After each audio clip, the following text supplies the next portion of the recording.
하나님의 말씀은 신명기 27장 1절에서 10절까지의 말씀입니다.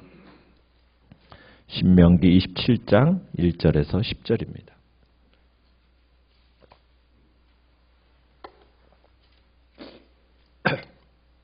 신명기 27장 1절에서 10절, 27장 1절입니다. 모세와 이스라엘 장로들이 백성에게 명령하여 이르되 내가 오늘 너희에게 명령하는 이 명령을 너희는 다 지킬지니라.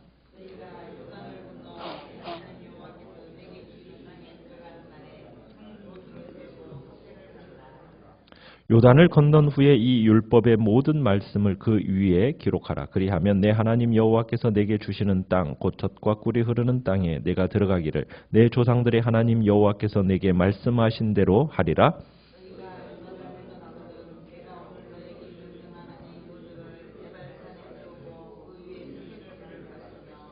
또 거기서 내 하나님 여호와를 위하여 제단 곧 돌단을 쌓되 그것에 쇠 연장을 대지 말지니라.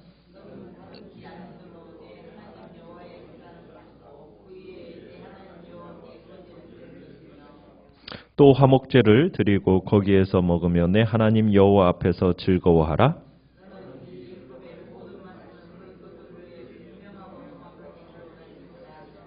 모세와 레위 제사장들이 온 이스라엘에게 말하여 이르되 이스라엘아 잠잠하여 들으라. 오늘 내가 내 하나님 여호와의 백성이 되었으니 그런즉 내 하나님 여호와의 말씀을 청종하여 내가 오늘 내게 명령하는 그 명령과 규례를 행할지니라. 아멘. 오늘 말씀의 제목은 돌들에 새긴 약속, 가슴에 새긴 다짐이라는 제목으로 말씀을 나눕니다. 오늘 말씀은 신명기 12장부터 26장까지 12장부터 시작해서 26장에 이르도록 이스라엘 백성에게 명령하고 가르치시고 또 자세하게 설명하시고 그 땅에서 지켜야 할 규례를 이제 마무리를 하면서 주시는 말씀이 이제 오늘 본문의 말씀입니다. 이제 모세는 머지않아서 요단강을 건널 백성들에게 이제 요단강을 건너 약속의 땅에 가나안 땅에 들어가거든 두 가지 예식을 행하라고 얘기합니다. 한 예식은 에발산 그리심산에서 이제 행하라고 지시를 하는데 모세는 이 강을 건너기 전에 죽게 됩니다. 그렇기 때문에 에발산에서 드려질 이 예배를 모세는 주도할 수가 없습니다. 그래서 모세는 백성들에게 그가 지시하는 것들을 기억해 두었다가 강을 건넌 후에는 빠짐없이 하나도 빠짐없이 모두 실천할 것을 요구하고 있습니다. 자, 이스라엘 백성들이 지금 이제 요단강을 건넌 후 가나안 땅에 들어가기 직전에 행했던 일이 무엇인가? 뭘 하라고 하는가? 2절에 보면요. 모세는 백성들에게 요단강을 건너는 날에 에발산에다가 큰 돌들을 세우고 이 돌들에 석회를 바르라고 합니다. 자, 석회를 칠한 큰 돌들에 뭐 하라고 그럽니까? 3절에 보면은 이스라엘 백성에 명령하고 가르친 하나님의 율법을 거기에 기록하라고 합니다. 그러니까 이 돌들은 이제 하나님과 이스라엘 사이에 맺어진 하나님과의 언약을 상징하는 겁니다. 자, 그러면은 이스라엘이 지금 율법이 기록된 이 기념비를 에발산에 세우라고 하는 것에는 율법의 두 가지 성향을 강조하고 있습니다. 한 가지 성향은 율법은 영구적이라는 거예요. 그러니까 율법은 자손 대대로 준수되어져야 되고 잘 보존되어져야 됩니다. 그러니까 영구적으로 이 서 있을 큰 이 돌들을 기념비로 세우는 이유는 자손들이 이 기념비들을 볼 때마다 거기에 새겨진 내 율법을 지켜야 한다라는 그 사명감을 갖게 하기 위해서 지금 그 돌들에다가 석회를 바르고 그리고 거기에 율법을 기록하도록 하는 겁니다. 하나님이 은혜로운 언약을 주셨음을 이제 영원히 증언하는 기념비로 세우는 거죠. 두 번째는 율법은 분명하고 정확하다는 거죠. 8절에 가보시면은 너는 이 율법의 모든 말씀을 그 돌들 위에 어떻게 하라고요? 분명하고 정확하게 기록해라. 이렇게 말하고 있습니다. 그러니까 율법은 분명하다는 겁니다. 모든 백성들에게 주어진 분명한 말씀이고 모든 사람이 이해할 수 있는 분명하고 정확한 말씀이니까 이 말씀은 모두가 준수할 말씀이라는 거죠. 일부 소수를 위해 주어진 것이 아니고 소수가 독점할 수 있는 게 아니고 모든 사람들에게 분명하고 정확하게 주어진 말씀이다. 지금 그 이야기를 하고 있습니다. 이렇게 석회에 바른 돌 위에다가 말씀을 기록하게 하시는 하나님의 명하시는 의도가 뭐냐? 이스라엘이 가나안의 풍요와 새로운 문화를 가나안 땅에 들어가서 경험하면은 혹여나 하나님의 말씀을 망각할 우려가 있기 때문에 그 율법을 큰 돌들 위에다가 기록하고 그 기록된 말씀을 마음에 새기고 그것을 잊지 않도록 하시려는 의도 가운데 지금 이 돌들의 석회를 바르고 거기에 율법을 기록하라고 하시는 거죠. 이 율법이 기록된 돌, 이것이 의미하는 바는 이스라엘 백성의 어떻게 보면 정체성을 의미하는 겁니다. 너희는 어떤 사람들인가? 이 말씀을 지키기 위해 살아가는 사람들이다. 하나님의 율법을 지키기 위해 살아가도록 부름을 받은 사람들이라는 것을 기억하라는 겁니다.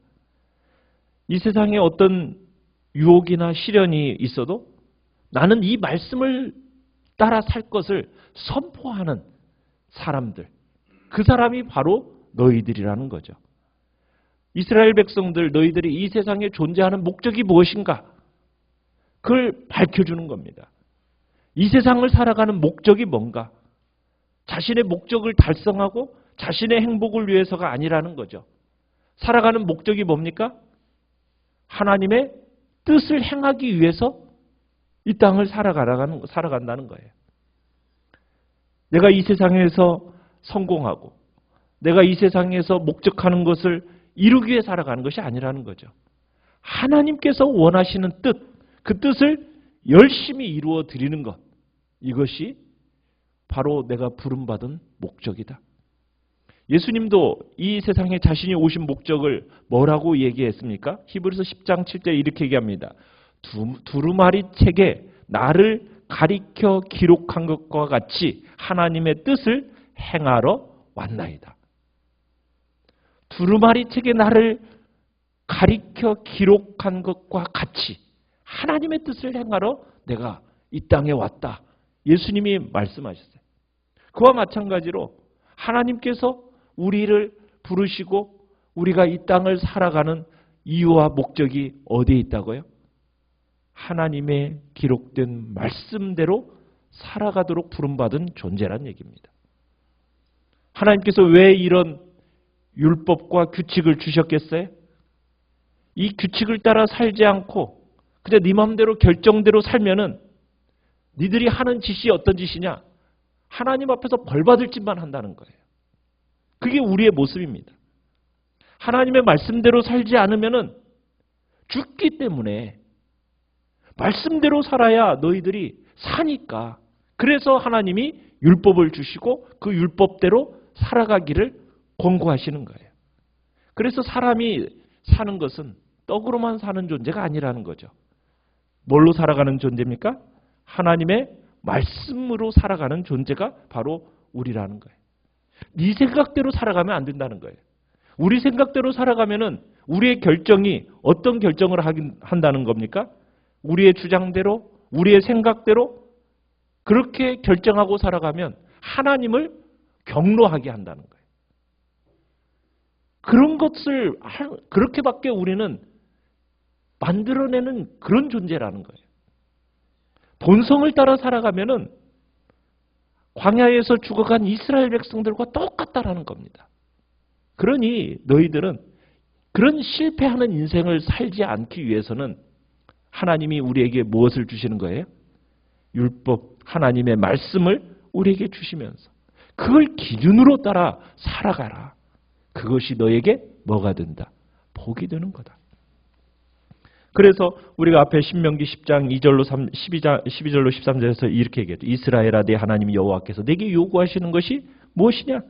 곧 내 하나님 여호와를 경외하며 그 모든 도를 행하고 그를 사랑하며 마음을 다하고 뜻을 다하여 내 하나님 여호와를 섬기고 내가 오늘 내 행복을 위하여 내게 명하는 여호와의 명령과 규례를 지킬 것이 아니냐. 하나님이 명령과 규례를 우리에게 주시는 이유가 뭐라고요? 우리의 무엇을 위하여? 행복을 위하여. 그 행복을 위하여 주어진 이 명령을 잊지 말고 이 규례를 지키라는 거예요. 네 생각대로 살지 말고 네 판단대로 살지 말고 하나님의 말씀대로 그 기준을 따라 살아가라. 그것이 내 인생에 복받는 첫 번째 길임을 우리에게 말씀하고 계시는 겁니다. 자, 그렇게 첫 번째는 기념비를 세우라고 얘기하고요. 그 다음에 두 번째는 보면 5절에 보면 여호와를 위하여 또 뭘 쌓으라고 얘기합니까? 제단을 쌓으라고 얘기합니다. 돌단을 쌓으라고 얘기합니다. 이 돌단이라는 것은 여호와께 번제를 드리기 위해서 6절에 보면요. 번제를 드리고 7절에는 화목제를 드려서 여호와 앞에서 즐거워하도록 여호와께 단을 쌓으라고 얘기합니다. 여러분 이 돌단은 그런데 어떻게 만들라고 얘기합니까? 5절 끝에 보면은 뭘 대지 말라? 쇠연장 대지 말라. 6절에 보면 너는 어떻게 쌓으라고요? 다듬지 않은 돌로 쌓으라. 이렇게 얘기하고 있습니다. 하나님께 여호와께 단을 쌓는데 그 단을 정으로 쪼아가지고 예쁘게 단을 만드는 것이 아니라 어떻게 해요? 자연석 그대로 삐죽삐죽하게 울퉁불퉁하게 자연석 그대로 단을 쌓아 만들라고 지금 명령하고 계세요. 여기에 들어있는 의미가 있습니다. 삐죽삐죽하고 울퉁불퉁한 자연석 그대로. 그것이 바로 우리의 모습이라는 거예요. 우리가 하나님의 백성이 된 것이 완전하기 때문에 우리가 하나님의 백성이 되었습니까? 내가 전혀 죄를 짓지 않는 존재이기 때문에 하나님이 우리를 부르셨나요? 이스라엘 백성들이 정말 젖과 꿀이 흐르는 그 가나안 땅을 기업으로 받은 것이 그들이 하나님 앞에서 정말 죄를 짓지 않은 완전한 존재이기 때문에 그들이 그 땅을 기업으로 받았을까요? 그게 아니죠. 어떻게 보면 도무지 이해가 되지 않지만 이 울퉁불퉁하고 삐죽삐죽한 우리들을 사용하셔서 하나님은 무조건적으로 하나님의 백성이 되게 하셨다라는 겁니다. 우리가 기억해야 할 것은 뭐냐면 이스라엘 백성들은 그 수많은 기적을 봤어요. 그 수많은 기적을 보고도 말씀을 잘 지켰습니까? 안 지켰습니까? 말씀을 지키지 않은 목이 곧은 백성이었어요. 그렇다면 하나님이 이스라엘 백성에게 어떻게 그 가나안 땅에 들어갈 수 있었나? 그 이유를 뭐라고 설명을 하고 있느냐면 하나님께서 그들의 열조와 조상들과 약속하셨기 때문이라는 거예요. 약속 때문에 이 백성을 가나안 땅으로 드리는 겁니다. 여기서 결국에는 약속을 지키신 하나님의 신실함을 우리에게 말씀하고 있는 거예요. 이 백성이 가나안 땅으로 들어간 것은 하나님의 그 약속을 따른 신실함 때문에 들어가는 것이지 너희들의 어떤 의로움이나 너희들이 어떤 보상을 받을 만한 그런 조건이 있어서 그런 결과를 얻은 것이 아니라는 겁니다. 젖과 꿀이 흐르는 땅에 들어간 것. 바로 너희 열조와 약속을 지키신 하나님의 은혜 때문이다. 그분의 신실함을 따라서 너희가 얻은 것이지 너희들이 뭐 잘나서 너희들이 똑똑하고 뭔가 의로워서 하나님 앞에 어떤 공로가 있어서 그런 게 아니라는 겁니다. 우리가 예수 그리스도를 믿음으로 구원을 얻는 것도 바로 그런 이유입니다. 우리가 가장 큰 오해 중에 하나는 뭐냐면 그래도 내가 저 사람보다는 나으니까 내가 그래도 구원을 받은 게 아닐까? 여러분 그건 큰 오해입니다. 우리는 다른 사람과 비교할 존재가 아닙니다. 우리가 얻은 구원은 내게 어떤 이유가 있어서가 아니라 내게 어떤 조건이 있어서가 아닙니다. 모든 근거는 예수 그리스도에게만 있는 겁니다. 예수님이 나의 모든 죄와 허물을 위하여 십자가에서 죽으셨기 때문에 그 은혜로 우리가 구원을 얻은 것이지 내 안에 뭔가 손톱만큼의 뭔가 의로움이 있어서 내가 손톱만큼의 내가 다른 사람보다도 나은 뭔가 잘남이 있어서 아니라는 겁니다. 우리는 다 목이 곧은 백성들입니다. 예수 그리스도가 나를 대신해서 십자가에서 죽어야만 했던 죄인이 바로 우리의 모습이라는 겁니다. 오직 하나님의 은혜의 덕분 때문에 내가 여기까지 왔다라는 것을 고백해야 되는 겁니다. 우리는 다듬지 않은 돌, 정말 울퉁불퉁하고 삐죽삐죽한 그런 돌 같은 존재가 바로 나라는 것을 기억해야 됩니다. 이스라엘 백성들은 가나안 땅에 들어가면은 화려하고 볼만한 그런 가나안 제단들을 보게 될 거예요. 절대로 그걸 따르지 말라는 거예요. 너희들이 하나님 앞에 예배드릴 때는 그런 식의 제사 아니다. 순전한 예배를 드려라. 어떻게 보면은 시대적으로 문화적으로 떨어지게 보일지 모릅니다. 그러나 우리는 세상의 볼거리를 우리 교회 안에 흡수하는 게 아닙니다. 우리는 어떻게 보면은 참 투박하게 보이고 볼품없어 보이지만 그러나 우리는 하나님의 말씀대로 우리는 주님 앞에서 예배를 우리의 있는 그대로의 모습으로 또한 드려나가기를 원하시는 겁니다. 우리는 인간의 공로가 아닌 예수 그리스도의 은혜를 의지하며 살아가는 존재라는 것을 이 시간에도 기억하면서 이 시간에 나아갈 때도 나의 있는 모습 그대로 정말 하나님 앞에서 정말 나는 연약하고 부족하고 아무 공로 없는 정말 하나님 앞에 마땅히 멸망받을 존재이지만 예수 그리스도의 은혜로 내가 이 시간 하나님 앞에 나아갑니다. 주의 은혜밖에는 내가 기댈 곳이 없습니다라는 그런 심령을 가지고 이 시간 주님 앞에 나아가 또 주님과의 친밀한 교제 속으로 들어가시기를 간절히 바랍니다. 오늘도 하나님의 말씀을 내 마음판에 새기는 하루가 되게 하시고 그 말씀대로 순종의 길을 걸어가겠다고 그리고 주님 앞에 나아감도 나의 어떠한 공로는 다 내려놓고 인간적인 공로가 아닌 오직 예수 그리스도의 은혜밖에는 내가 기댈 곳이 없다라고 주님 앞에 결단하시면서 믿음으로 이 시간 나아가시길 바랍니다. 말씀을 생각하면서 기도하시고요. 주님께서 복된 교회를 통해 하나님의 은혜의 역사를 일으켜달라고 기도하시고 연약한 지체들을 주님 긍휼히 여겨주시고 치유해 주시고 회복시켜달라고 주님 앞에 은혜를 구하면서 우리 시간 주여